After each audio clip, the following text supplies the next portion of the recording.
ভুক্তভোগী আমরা আমরা এখন কিছু করার নেই ভাই। সাধারণ জনগণের কথা ভাবা উচিত। তারা যদি আজকে না বুঝে ভবিষ্যৎ, তাহলে তারাও তো এই দুর্ভোগে পড়বে, তাই না? আমি যাবো হসপিটালে, তো আমি এখানে এসেছিলাম কিন্তু এখন যাওয়ার মতো গাড়ি নাই। তো রিক্সা দিয়ে এখানে নামলাম, এখন ওই পাশে যেতে হবে। তো ভোগান্তিটা হচ্ছে, দেখেন আমার পেশেন্ট এখানে আটকে আছে। দ্বিতীয়ত কথা হচ্ছে এই যে আমাদের কষ্ট, সাধারণ মানুষের কষ্ট, এই কষ্ট ওনারা না দিলেও পারতো। পরিমাণে জায়গায় জ্যাম, কি জন্য জ্যাম জানি না, পরে ঘুরে ঘুরে গেলাম ওইদিকে, চিনি না, পরে আবার এখানে আসলাম, সেম অবস্থা। এখন কোন দিক দিয়ে যাবো নিজেও জানি না, প্রায় অনেকক্ষণ যাবো এই জায়গায় দাঁড়াই আছে আর কি। তো এই রাস্তাটা ছাড়লেই যেতে হবে, আসার উপায় নেই। এগুলো হইলে তো ভাই আমাদের দুর্ভোগ হয়।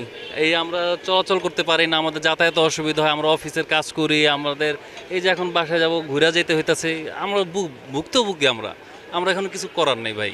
এই এতদিন কেউ কোনো দাবি করে, এখন সবার দাবি ফুটে উঠছে। আমি যাচ্ছি আমার একটা ইম্পর্টেন্ট কাজে, কিন্তু আমি তো এখান থেকে আমি যদি না যাইতে পারি, আমি এখানে আধা ঘন্টা ধরে প্রায় অপেক্ষা করতে, তো এখানে পিছনে ছিলাম। এভাবে মানুষের খুব হয়রানি হচ্ছে। ওনারা যদি দেশ স্বাধীন করতে চায়, ওনাদের নিজস্ব কলেজ করতে চায়, করুক, এটা আমাদের কোনো আপত্তি নাই। কিন্তু তারপরও সাধারণ জনগণের কথা ভাবা উচিত। সাধারণ জনগণ তাদের পাশে থাকলে দেশ তাদের পাশে থাকবে, আর তারাই হবে দেশের ভবিষ্যৎ নাগরিক। তারা যদি আজকে না বুঝে ভবিষ্যৎ, তাহলে তারাও তো এই দুর্ভোগে পড়বে, তাই না?